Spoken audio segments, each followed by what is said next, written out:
Students, आज जो मैं आपको बड़ा बताने वाली हूँ वो मेरा आज का टॉपिक है फ्रैक्शन।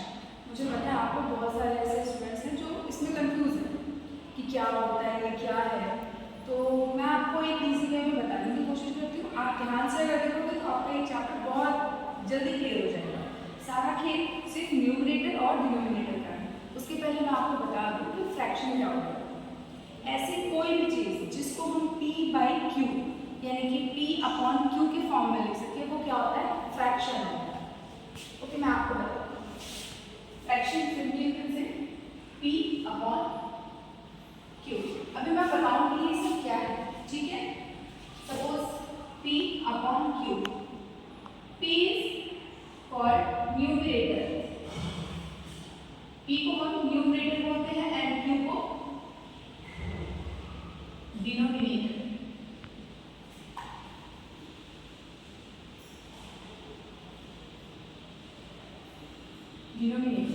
ओके, अब पूरा फ्रैक्शन जो है वो इन्हीं दो पॉइंट्स पर है। अब फ्रैक्शन में किस टाइप के क्वेश्चंस पूछते हैं मैं वो आपको बताती हूँ। तो न्यूमरेटर एंड डिनोमिनेटर। अब आपने देखा होगा जब मैं आपको चैप्टर्स बता रही थी तो मैं आपको एग्जांपल्स भी दूंगी। जैसे कि पहले से बार मैं एक बार एक्सप्लेन कर दूँ। आप देख रहे होंगे ना कि एक लाइन आपको नजर आ रही है, ये इसको कई हम लोग जब रीड करते हैं तो बोल देते हैं P/Q, लेकिन इसका रियल में जो नेम है वो है फ्रैक्शन बार। फ्रैक्शन बार या फिर इसको विंक्यूलम बोलते हैं।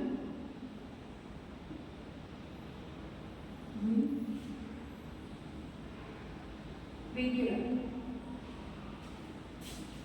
इस लाइन को हम फ्रैक्शन बार या फिर विंक्यूलम बोलते हैं। अब जो इस लाइन के हम ऊपर लिखते हैं वो न्यूमरेटर होता है, जो नीचे लिखते हैं वो डिनोमिनेटर होता है। अब मैं आपको कुछ इजी फ्रैक्शंस लिख के आपको उससे एक्सप्लेन करने की कोशिश करती हूँ। और एग्जांपल है 3/4 हम पढ़ते हैं, लेकिन अगर इन फ्रैक्शन की लैंग्वेज में इसको पढ़ना हो तो 3 विंक्यूलम 4 या फिर 3 फ्रैक्शन बार 4, 5/3, 2/3, 1/6 और ऐसे जितनी आप चाहें उतने आप फ्रैक्शंस लिख के उसका एग्जांपल सेट कर सकते हैं। अब इसके बाद जो आता है वो पहला होता है फ्रैक्शन में कि आप फ्रैक्शंस को ऐड कैसे करते हो, एडिशन, सब्ट्रैक्शन एंड मल्टीप्लिकेशन। और आपको ये भी बताना होता है कैसे फ्रैक्शंस होते हैं उनको देख के असेंडिंग ऑर्डर में अरेंज कीजिए या फिर डिसेंडिंग ऑर्डर में। तो आप परेशान मत हो, इनको देखो ध्यान से और आप समझ जाओगे इजीली।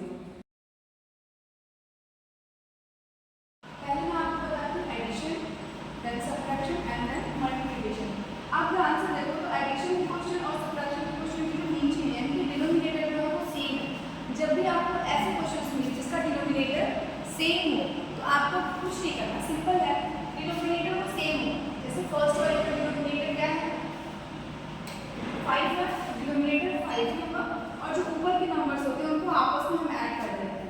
तो 3 + 4 7, बस इतना ही है। सिंपल एडिशन है। प्रॉब्लम तब है जबकि डिनोमिनेटर हमारा डिफरेंट होगा।